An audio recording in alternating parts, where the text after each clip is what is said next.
ஓம் சாந்தி. அவ்யக்த முரளி 29/10/1981. அவ்யக்த பாப்தாதா, மதுபன். இன்றைய முரளியினுடைய தலைப்பு தந்தை மற்றும் குழந்தைகளின் ஆன்மீக சந்திப்பு. ஆன்மீக தந்தை ஆன்மீக குழந்தைகளை சந்திச்சிட்டு இருக்கிறாங்க. இந்த ஆன்மீக சந்திப்பை குழந்தைகள் நீங்கள் மட்டும்தான் செய்ய முடியும் அப்படின்னு சொல்றாங்க பாபா. ஒரு தந்தையோடு ஒரே நேரத்தில் இந்த சந்திப்பை செய்ய முடியும். நீங்கள் எல்லோருமே தீபாவளி திருவிழாவை கொண்டாட வந்திருக்கீங்க.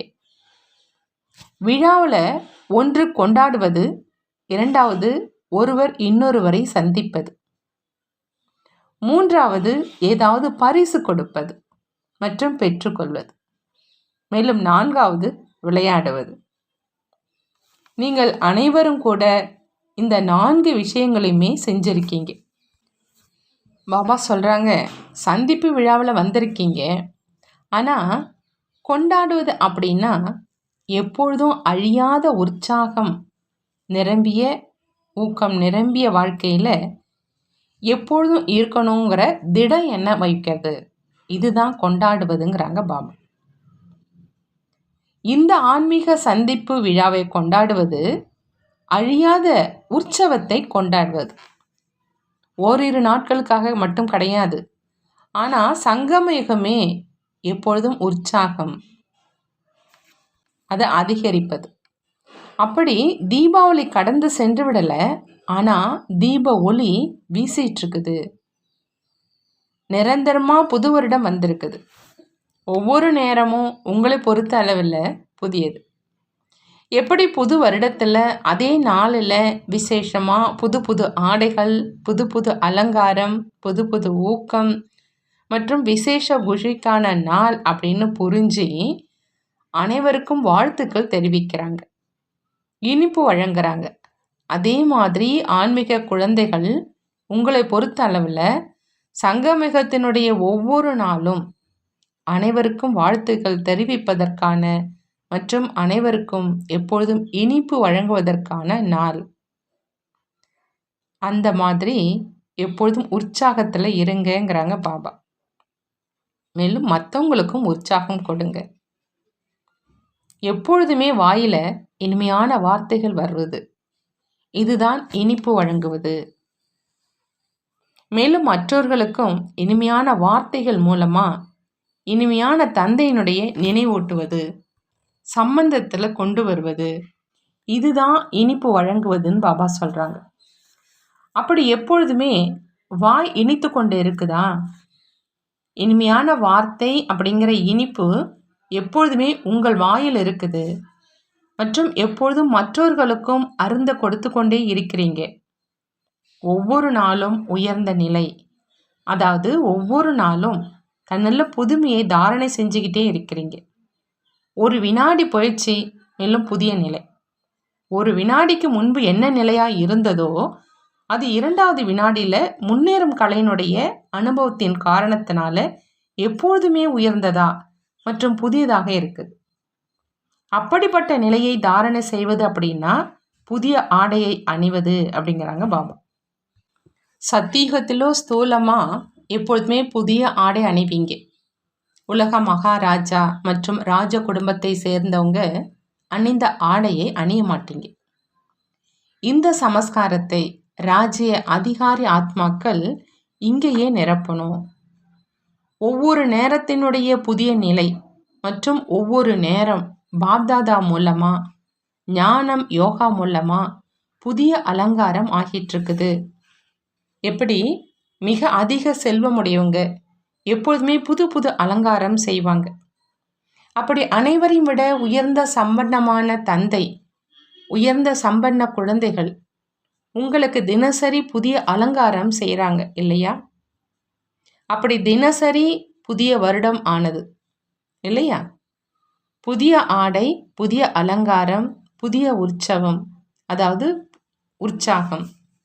மற்றும் எப்பொழுதுமே வாய் இனித்து கொண்டிருப்பது. நிரந்தரமாகவே வாயில இனிப்பை அனுபவம் செய்விக்கும் இனிப்பு இருக்குது. ஆகினால தந்தையும் தினசரி என்ன சொல்றாங்க? இனிமேலும் இனிமையான குழந்தைகளேன்னு சொல்றாங்க. இது உறுதியா நினைவில் இருக்குது இல்லையான்னு பாபா கேட்குறாங்க. தந்தையும் இனிமேலும் இனிமையான குழந்தைகளே அப்படின்னு சொல்றாங்க. மேலும் குழந்தைகளும் என்ன சொல்றீங்க? இனிமேலும் இனிமையான பாபா அப்படின்னா வாயில என்ன ஆயிற்று? அப்படி தினசரி புதிய வருடம் ஆயிடுச்சு இல்லையா? புதிய வருடம் அப்படின்னா புதியது.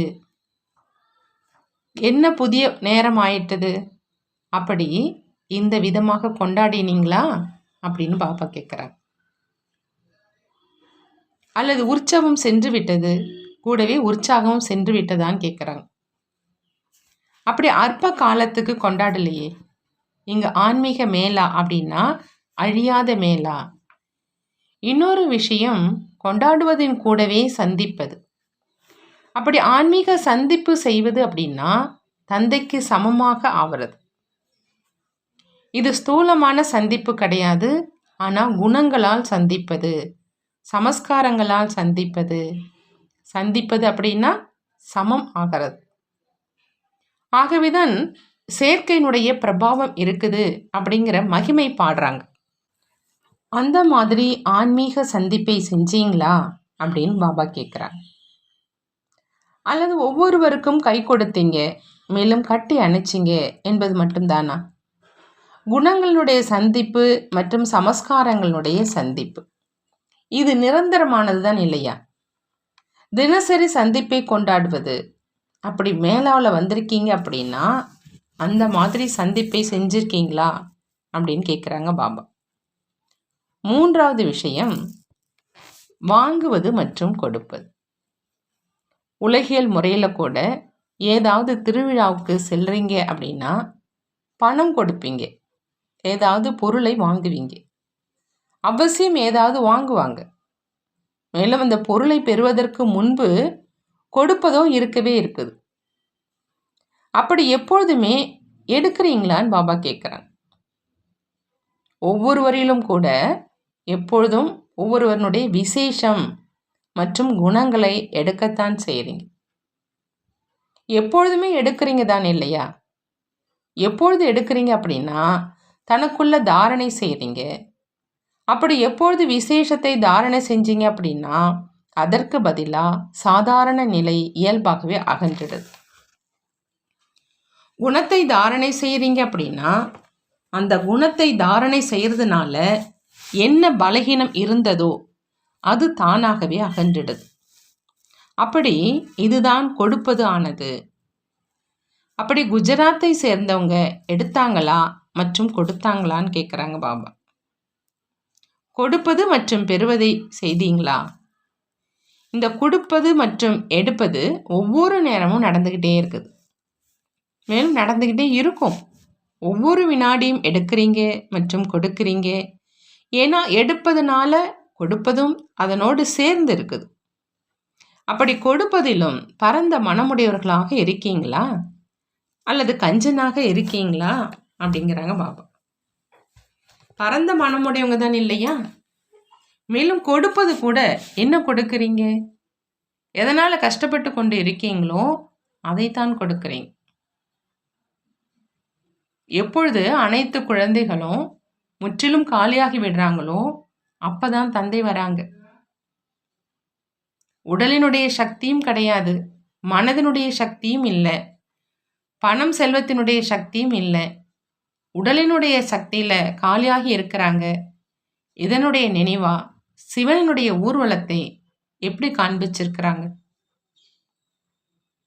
மேலும் மனதினுடைய சக்தி அழிந்ததன் அடையாளமா எப்பொழுதும் கூவி அழைச்சிட்டு இருப்பது அப்படிங்கிறது நினைவாக இருக்கு. தினசரி அழைச்சிக்கிட்டே இருக்கிறாங்க இல்லையா? பணம் செல்வம் இதனுடைய காலியானதனுடைய அடையாளம் இப்பொழுது பாருங்க, கொஞ்சம் தங்கமும் இருக்குது, அதன் மீது எப்பொழுதும் அரசாங்கத்தினுடைய பார்வை இருக்குது. பயந்து பயந்து அணியிறாங்க. ஒருவேளை பணம் இருக்குது அப்படின்னாலும் அதனுடைய பெயர் என்னவாக இருக்குது? கருப்பு பணம்.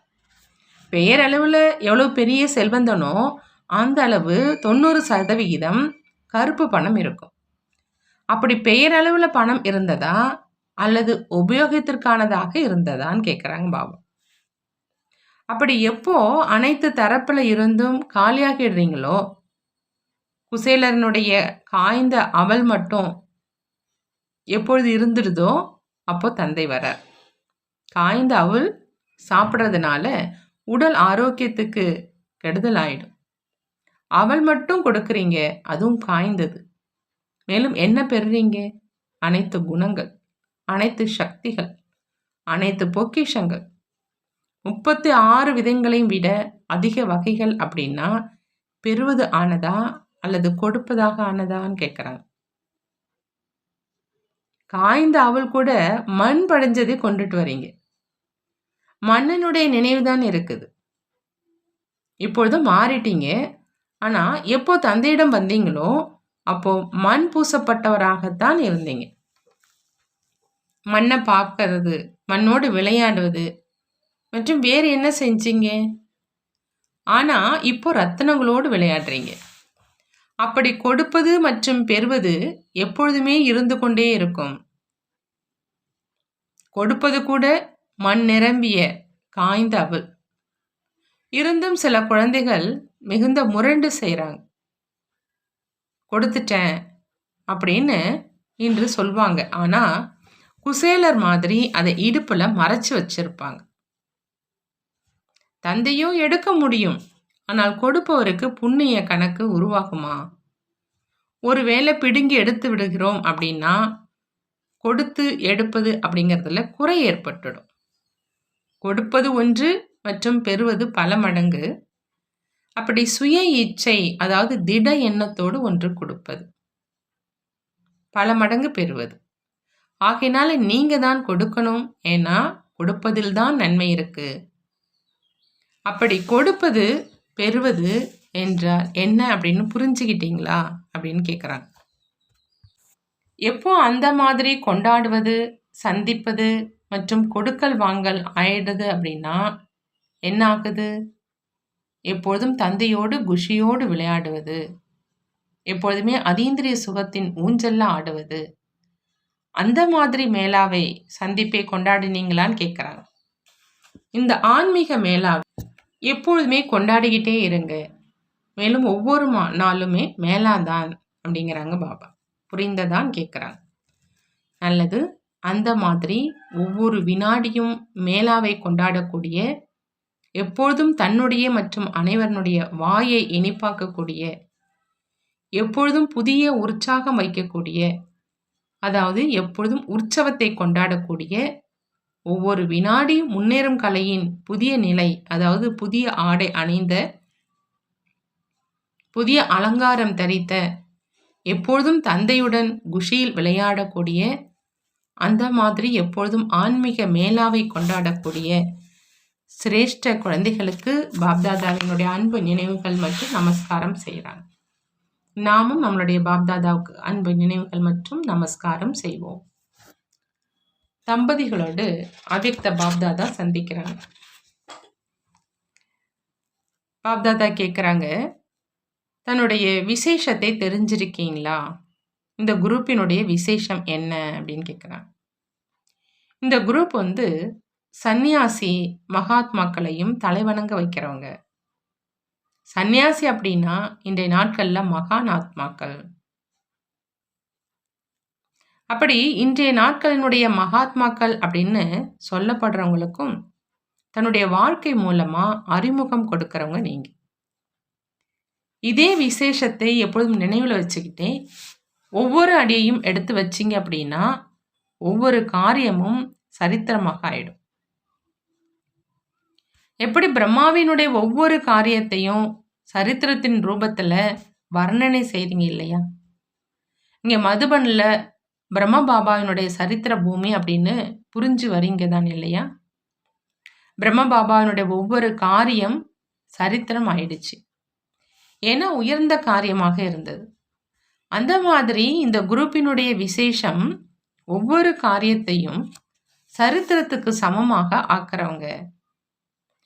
ஏன் அப்படின்னா, இப்போ ஆன்மீக தந்தையினுடைய குழந்தைகள் ஆன்மீகமாக ஆயிட்டாங்க. பிரம்மா குமார், குமாரியின் ஆன்மீக உறவு ஏற்பட்டுடுச்சு. ஆன்மீக தந்தை, ஆன்மீக குழந்தைகள் மற்றும் ஆன்மீக காரியம். ஆன்மீக காரியத்தை தான் சரித்திரம் அப்படின்னு சொல்லுவோம். முழு நாளும் அமிர்த வேளையில தொடங்கி இரவு வரையிலும் ஒவ்வொரு காரியமும் சரித்திரமாக இருக்கட்டும். சாதாரணமானதாக இருக்க வேண்டாம். ஆன்மீகமானதாக இருக்கட்டும். ஆன்மீக வாழ்க்கை உள்ளவர் சாதாரண காரியம் செய்யவே முடியாதுங்கிறாங்க பாபா. அனைவருடைய 2 சக்கர வண்டி சரியாக சென்று கொண்டிருக்குதான் இல்லையான்னு கேட்குறாங்க. எப்பொழுதாவது ஏதாவது சக்கரம் மேலேயோ கீழேயே செல்வதில்லையே. ஒரு சக்கரம் முன்னுக்கு சென்று கொண்டிருக்குது, இன்னொரு சக்கரம் பின்னாலேயே இருந்து விடவில்லையேன்னு கேட்குறாங்க. பாபா சொல்றாங்க, உங்கள் அனைவருடைய விசேஷமே ஒருவர் இன்னொருவரை விட முன்னுக்கு இருங்க. மேலும் ஒருவர் இன்னொருவரை முன்னுக்கு வைப்பவராகவும் இருக்கிறீங்க என்பதுதான். ஒருத்தவங்க இன்னொருத்தவங்கள முன்னுக்கு வைப்பதுதான் முன்னால் இருப்பது. நான் ஆண் மற்றும் அவர் தன்னை சக்தி அப்படின்னு நினைக்கிறாங்க என்று அப்படியும் வேண்டாம். ஒருவேளை நீங்க சக்தி அப்படின்னா அந்த பாண்டவர்களும் குறைந்தவர்கள் கிடையாது, சக்திகளும் குறைந்தவர்கள் கிடையாது. இருபாலருமே தந்தையினுடைய சகயோகிகள். ஆகினால பாண்டவர்கள் முன்னுக்கு இருக்கிறாங்களா அல்லது சக்திகள் முன்னுக்கு இருக்கிறாங்களா என்று இதையும் கூற முடியாது. சக்திகளை கேடயம் என்று ஏன் சொல்றோம் அப்படின்னா, அவங்க தன்னை வெகு காலமாக தாழ்ந்தவர்கள் என்றே நினைத்து வந்திருக்கிறாங்க. ஆகினால போதை ஏறுவதற்காக முன்னுக்கு வச்சிருக்கிறோம். சக்திகளை முன்னுக்கு வைப்பதில் தான் பாண்டவர்களுக்கு லாபம். சக்திகள் பின்னால் இருக்கிறாங்க அப்படின்னா உங்களையும் பின்னால் இழுத்துருவாங்க. ஏன்னா சக்திகளிடம் கவர்ந்து இழுக்கும் சக்தி அதிகமாக இருக்குது. ஆகினால சக்திகளை முன்னுக்கு வைப்பதுதான் நீங்கள் முன்னுக்கு இருப்பது. பொதுவாகவே சக்திகள் பாண்டவர்களுடைய கேடயம். பாண்டவர்கள் எங்காவது இந்த மாதிரி சொற்பொழிவு நிகழ்த்தினாங்க அப்படின்னா தடியடி பெற வேண்டியதாக இருக்கும். பொதுவாக கீதா பாடசாலை திறக்கிறீங்க அப்படின்னா சகோதரி அனுப்புங்க என்று சொல்றீங்க. மாதா குரு ஆவார். எனவே மாதர்கள்ல பாவனை சுலபமாக வந்துடுது. பிரம்ம பாபாவும் முதுகெலும்பாக இருந்தாங்க, மேலும் சக்திகளை முன்னுக்கு வச்சாங்க என்றால் நீங்களும் பிரம்மாவை போன்றவர்கள் தான். எப்படி தந்தை சக்திகளை முன்னுக்கு வைத்தார் என்றால் வெற்றி கிடைத்தது, அதே மாதிரி நீங்களும் சக்திகளை முன்னுக்கு வச்சிங்க அப்படின்னா வெற்றி கிடைச்சிருங்கிறாங்க பாபா. இல்லறத்துல ஏதாவது பிரச்சனை ஏற்படுவதில்லையே. இப்பொழுதாவது ஒரு பாத்திரம் இன்னொரு பாத்திரத்தோடு மோதுவதோ இல்லையேங்கிறாங்க. ஏன்னா அது ஏதாவது சத்தம் எழுது அப்படின்னா என்ன சொல்வாங்க? பகவானுடைய குழந்தைகள், மேலும் பாத்திரம் பாத்திரத்தோடு மோதுது. பொதுவாக பாத்திரம் பாத்திரத்தோடு மோதுதன்னா அவசியம் சத்தம் எழும். ஆனால் இங்கு சத்தம் எழ முடியாது. ஏன்னா இங்கு இடையில தந்தை இருக்கிறாங்க. எங்கு இடையில தந்தை வந்துட்டாரோ அங்க சத்தம் இருக்குமா? எப்போ இடையில இருந்து தந்தையை அகற்றிடுறீங்களோ அப்போ மோதல் ஏற்படுது, சப்தம் எழுது. ஆகினால எப்பொழுதும் தந்தையை உடன் வைத்து கொள்ளுங்க. தந்தை உடன் இருக்கிறார் அப்படின்னா ஏதாவது ஒரு விஷயம் நடந்தது என்றாலும் சரியாக ஆயிடும். பொதுவாகவே 2 பேர்களுடைய விஷயத்துல 3வது நபர் இடையில வராங்க அப்படின்னா விஷயம் முடிந்துருது இல்லையா? அதே மாதிரி தந்தையை இடையில் வச்சிங்க அப்படின்னா விஷயம் வளராது, முடிவு ஏற்பட்டுடும். இல்லறத்துல இருந்தாலும் எப்பொழுதும் உடலினுடைய சம்பந்தத்துல விலகியவராக இருங்க. அப்பதான் தூய்மையான இல்லற மார்க்கம் அப்படிங்கிற பங்கு செய்ய முடியும். நான் ஆண், இவர் பெண் அப்படிங்கிற இந்த உணர்வுகள் கனவுல கூட வரக்கூடாது. ஆத்மா சகோதரன் சகோதரன் அப்படின்னா ஆண் பெண் எங்கிருந்து வந்தாங்க? தம்பதியே நீங்கள் மற்றும் தந்தை தான் இல்லையா? பிறகு இவர் என்னுடைய ஜோடி, அதாவது இவள் அப்படின்னு எப்படி சொல்ல முடியும்? இதோ ஒரு காரணத்துக்காக சேவைக்காக மட்டும் இருக்குது. மற்றபடி இணைந்த ரூபமோ நீங்களும் தந்தை தான். இருந்தாலும் தைரியம் வைத்ததற்காக பாப்தாதா வாழ்த்துக்கள் தெரிவிக்கிறாங்க. தைரியத்துடன் முன்னேறி சென்றுட்டு இருக்கீங்க, மேலும் சென்று கொண்டே இருப்பீங்க. இந்த தைரியத்துக்கு வாழ்த்துக்கள் பாபா சொல்றாங்க. அடுத்ததாக குமாரர்களோடு பாப்தாதா சந்திக்கிறாங்க. தன்னை எப்பொழுதும் ராஜ ரிஷி அப்படின்னு நினைக்கிறீங்களான்னு கேட்குறாங்க. அதிகாரி மற்றும் ரிஷி, அதாவது தபஸ்வி. சுயத்தின் ராஜ்யம் பிராப்தி ஆகிறதுனால இயல்பாகவே தபஸ்வி ஆயிடுறாங்க. ஏன்னா எப்போ சுயத்தின் ராஜ்யம் இருக்குது அப்படின்னா சுயத்தை ஆத்மானு புரிஞ்சுக்கிறதுனால, தந்தையினுடைய குழந்தை ஆகிறதுனால இதுவே தபஸ்வி ஆயிடுது. ஆத்மா தந்தையினுடைய குழந்தை ஆனது அப்படின்னா தபஸ்வி ஆணுச்சு. அப்படி ராஜ்யமும் இருக்குது, மேலும் ரிஷியாவும் இருக்கீங்க. அனைவரும் சுயராஜ்ய அதிகாரியாக ஆகியிருக்கீங்களா கேட்குறாங்க. எந்த ஒரு கர்ம இயந்திரமும் தன் பக்கம் ஈர்க்கக்கூடாது. எப்பொழுதும் தந்தையின் பக்கம் ஈர்க்கணும். எந்த ஒரு நபர் மற்றும் பொருளின் பக்கம் கவர்ச்சி போகவே கூடாது. அந்த மாதிரியான ராஜ்ய அதிகாரி தபஸ்வி குமாரராக இருக்கீங்களா அப்படின்னு கேட்குறாங்க. முற்றிலும் வெற்றி அடைபவராக இருக்கணும். ஏன்னா வாயுமண்டலம் கலியுகம் தான் இல்லையா? மேலும் உடன் இருப்பவர்களும் அன்னப்பறவை மற்றும் கொக்குகளாக இருக்கிறாங்க. அந்த மாதிரி சூழ்நிலையில இருந்துகிட்டே சுயராஜ்யம் உடையவராக இருந்தீங்க அப்படின்னா தான் பாதுகாப்பாக இருப்பீங்க. கொஞ்சம் கூட உலகினுடைய வைப்ரேஷனின் ஈர்ப்பு இருக்கலாகாது. எந்த புகாரும் இல்லாம எப்பொழுதும் முழுமையானவராக இருக்கணும். குமாரர்களுடைய புகார் வருகுது. ஒருவேளை குமார் வெற்றி அடைபவராகிடுறாங்க அப்படின்னா அனைவரையும் விட மகானாக ஆயிடுறாங்க. ஏன்னா அரசாங்கமும் இளைஞர்களை முன்னேற்றுது. அதிலேயும் குமாரர்கள் அதிகமாக இருப்பாங்க. குமார் என்ன விரும்புகிறாரோ அதை செய்ய முடியும். ஏன்னா மிகுந்த சக்தி இருக்குது. ஆனால் சக்தியை வீணாக இழக்கவில்லையே. எண்ணம் மற்றும் கனவுல தந்தையை தவிர வேறு யாரும் இல்லை என்று இருந்தால்தான் நம்பர் 1 குமார் அப்படின்னு சொல்லுவோம்.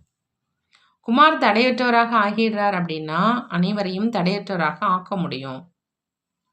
குமாரர்களுடைய பட்டமே விக்ன விநாசக். எந்த விதமான விக்னம், அதாவது தடை, எண்ணம், சொல், செயல், அப்படி எந்த விதமான விக்னத்தின் வசமானவராக இருக்க வேண்டாம். எனவேதான் குழந்தைகளுடைய பட்டம் விக்ன விநாசர். கணேஷ் குழந்தை தான் இல்லையா? அப்படி உங்களுடைய நினைவா விக்ன விநாசக் அப்படின்னு பெயர் பிரசித்தியாக இருக்குது. நடைமுறையில் இருந்திருக்கீங்க. அதனால்தான் நினைவு சின்னமும் உருவாகியது. விக்ன விநாசக் ஆகிறதுனால இயல்பாகவே மனதினுடைய எண்ணங்கள் மூலமா சேவை நடந்துகிட்டே இருக்கும். வாயுமண்டலமும் தடையற்றதாக ஆயிட்டே இருக்கும். எப்படி தத்துவங்கள் காரணமா பருவமும் மாறுது, அதே மாதிரி விக்ன விநாச குழந்தைகள் காரணமா வாயுமண்டலமும் மாறிடும். ஆகையினால நாலாபுறங்களிலும் விக்ன விநாசகனுடைய அலை பரவிடணும். நான் வெற்றி அடையும் வாயுமண்டலத்தை உருவாக்கணும் அப்படிங்கிற அந்த எண்ணத்தை எப்பொழுதும் வைங்க. எப்படி சூரியன் அதுவே சக்திசாலியாக இருக்குது அப்படின்னா நாலாபுறங்களிடம் தன்னுடைய சக்தி மூலமா பிரகாசத்தை பரப்புது. அந்த மாதிரியே சக்தி நிறைந்தவராக ஆகுங்க. குமாரர்களுக்கு அவசியம் ஏதாவது ஒரு வேலை தேவையாக இருக்குது. ஒருவேளை குமார் எந்த வேலையும் இல்லாம இருக்கிறாங்க அப்படின்னா பிரச்சனை ஏற்பட்டுடுது. குமார் பிஸியாக இருக்கிறாங்க அப்படின்னா அது அவருக்கும் நன்மை, உலகத்துக்கும் நன்மை. எனவே விக்ன விநாசக்காகி வாயுமண்டலத்தை உருவாக்குவதில் பிஸியாக இருங்க. தன்னுடைய விசேஷத்தை இந்த காரியத்தில் ஈடுபடுத்துங்க. ஒவ்வொரு குமாரும் அநேகர்களுக்கு சஞ்சீவினி மூலிகை கொடுக்கக்கூடிய மகாவீர், அதாவது மூர்ச்சையாகி இருப்பவர்களை மீண்டும் உணர்வுல கொண்டு வருபவர்களாக இருக்கணும். தன்னுடைய இந்த காரியத்தை எப்போதும் நினைவில் வச்சுக்கிங்க. எப்படி உலகிய வேலை மறப்பதில்லையோ அதுபோல இந்த ஆன்மீக வேலையும் எப்போதும் நினைவில் இருக்கணும். சங்கமிகத்துல தந்தை மூலமா என்னவெல்லாம் பட்டம் கிடைச்சிருக்குதோ அதை நினைவில் இருக்க சொல்றாங்க பாபா. பட்டம் நினைவில் வர்றதுனால இயல்பாகவே ஞானம் மற்றும் ஞானத்தை வழங்குபவர் இருவர்களுடைய நினைவு வந்துடுங்கிறாங்க பாபா. நல்லது. வரதானம். தன்னுடைய சம்பூர்ண சொரூபத்தை ஆவாகனம் செய்வதின் மூலமா வருவது போவது என்ற சக்கரத்திலிருந்து விடுபடக்கூடிய அதிர்ஷ்ட நட்சத்திரங்கள் ஆகுக. அதிர்ஷ்ட நட்சத்திரமாக ஆகணும் அப்படின்னா பாபா சொல்றாங்க, சம்பூர்ண சொரூபத்தை வரவழைப்பதன் மூலமா வருவது போவதுங்கிற சக்கரத்திலேருந்து விடுபடணும். இப்போ தன்னுடைய சம்பூர்ண நிலை மற்றும் சம்பூர்ண சொரூபத்தை அவாகனம் செய்யுங்க. பிறகு அதே சொரூபம் எப்போதும் நினைவில் இருக்கும். பின்பு சில நேரம் உயர்ந்த நிலை, சில நேரம் தாழ்ந்த நிலையில வந்து போவதற்கான சக்கரம் சுற்றி கொண்டிருக்கு. அடிக்கடி நினைவு மற்றும் நினைவெழுந்த நிலையினுடைய சுழற்சியில வரீங்க. இந்த சுழற்சியிலிருந்து விடுபட்டுடுவீங்க. அவங்க பிறப்பு இறப்பினுடைய சக்கரத்திலிருந்து விடுபட விரும்புகிறாங்க. மேலும் நீங்கள் வீணான விஷயங்கள்ல இருந்து விடுபட்டு பிரகாசித்து கொண்டிருக்கும் அதிர்ஷ்ட நட்சத்திரங்களாக ஆகிடுறீங்கிறாங்க பாபா. ஸ்லோகன்: ஏதாவது தடையினுடைய வசம் ஆவது அப்படின்னா வைரத்தில் கரை ஏற்படுத்துவது. ஏதாவது தடையினுடைய வசம் ஆகுது அப்படின்னா வைரத்தில் கரை ஏற்படுத்துவதுங்கிறாங்க பாபா. இந்த சங்கம யுகத்தில் தந்தையும் குழந்தைகளும் சந்திப்பு நடத்துகிறாங்க.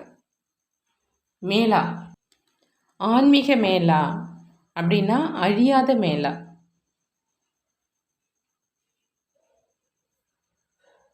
ஆன்மீக சந்திப்பு அப்படின்னா பாபா சொல்கிறாங்க தந்தைக்கு சமமாக ஆகிறது. இது ஸ்தூலமான சந்திப்பு கிடையாது. ஆனால் குணங்களால் சந்திப்பது, சமஸ்காரங்களால் சந்திப்பது அப்படின்னா சமமாகிறதுங்கிறாங்க பாபா. அப்படி சமமாக ஆகிறதுக்காக சங்கமயுகத்தில் ஒவ்வொரு குழந்தைகளும் ஒவ்வொரு நாளும் தன்னில் புதுமையை தாரணை செஞ்சுக்கிட்டே இருக்கிறாங்க. ஒரு வினாடியிலிருந்து அடுத்த வினாடி முன்னேறும் கலையில அனுபவத்தை செஞ்சுக்கிட்டே இருக்கிறாங்க. அப்படிப்பட்ட நிலையை தாரணை செய்கிறது தான் பாபா சொல்கிறாங்க புதிய ஆடையை அணியிறது. சத்தியுகத்திலோ ஸ்தூலமாக எப்பொழுதுமே புதிய ஆடை தான் அணிவிங்க. உலக மகாராஜா மற்றும் ராஜ குடும்பத்தை சேர்ந்தவங்க அணிந்த ஆடையை அணிய மாட்டாங்க. இப்போ இந்த சமஸ்காரத்தை ராஜ்ய அதிகாரி ஆத்மாக்கள் இங்கே நிரப்பணும். ஒவ்வொரு நேரத்தினுடைய புதிய நிலை மற்றும் ஒவ்வொரு நேரம் பாப்தாதா மூலமாக, ஞானம் யோகம் மூலமாக புதிய அலங்காரம் ஆயிட்டுருக்குது. எப்படி உலகத்தில் செல்வந்தர்கள் எப்பொழுதுமே புது புது அலங்காரம் செஞ்சிட்ருக்கிறாங்க, அதே மாதிரி அனைவரும் விட உயர்ந்த சம்பன்னமான தந்தை, உயர்ந்த சம்பன்ன குழந்தைகள் சங்கமயுகத்தில் புதிய அலங்காரம் செய்கிறாங்க. அப்படி இந்த சங்கமயுகம் முழுவதுமே தினசரி புது வருடம், புதிய ஆடை, புதிய அலங்காரம், புதிய உற்சவம், அதாவது உற்சாகம். வாயில் எப்பொழுதுமே இனிப்பு, எப்பொழுதுமே வாய் இனிச்சிட்ருக்கிறது. இப்படி நிரந்தரமாகவே வாயில் இனிப்பை அனுபவம் செய்விக்கும் இனிப்பு இருக்குது. நிரந்தரமாக வாயில் இனிப்பை அனுபவம் செய்விக்கும் இனிப்பு இருக்குது இல்லையா? ஆகையினால தான் தந்தை தினசரி இனிமேலும் இனிமையான குழந்தைகளேன்னு சொல்கிறாங்க. குழந்தைகளும் இனிமேலும் இனிமையான பாபா அப்படின்னு சொல்கிறாங்க. அப்போது தினசரி புதிய வருடமாக ஆயிடுச்சு. கொண்டாடுவது, சந்திக்கிறது, கொடுக்கல் வாங்கல் ஆயிடுதில்ல இல்லையா? அப்போது இப்படி எல்லாமே நீங்கள் செய்யும் பொழுது தந்தையோடு குஷியோடு விளையாடுறீங்க, அதீந்திரிய சுகத்தினுடைய ஊஞ்சல் ஆடிட்டுருக்கீங்க. அந்த மாதிரி சந்திப்பை, ஆன்மீக மேலாவை எப்பொழுதுமே கொண்டாடிக்கிட்டே இருங்கங்கிறாங்க பாபா. இந்த சங்கமயுகம் ஒவ்வொரு நாளும் உங்களுக்கு மேலாதான். இப்படி சங்கமயுகம் முழுவதுமே ஆன்மீக மேலாவை கொண்டாடக்கூடிய சிரேஷ்டமான ஆத்மாக்கள் நீங்கள்ங்கிறாங்க பாபா. வரதானத்தில் பாபாவுக்கு சமமாக ஆகக்கூடிய அதிர்ஷ்ட நட்சத்திர குழந்தைகளாக ஆகணும்னா அடிக்கடி நினைவு மற்றும் நினைவிழந்த நிலையினுடைய சுழற்சியில் வராமல் இருக்கணும். அந்த சுழற்சியிலேருந்து விடுபட்டு இருக்கணும். அப்படி அந்த வீணான விஷயங்கள்லேருந்து விடுபட்டு இருக்கும்போது தான் பிரகாசித்து கொண்டிருக்கும் அதிர்ஷ்ட நட்சத்திரங்களா பாபாவுக்கு சமமாக ஆகலாங்கிறாங்க. நல்லது. ஓம் சாந்தி. நன்றி பாபா, நன்றி.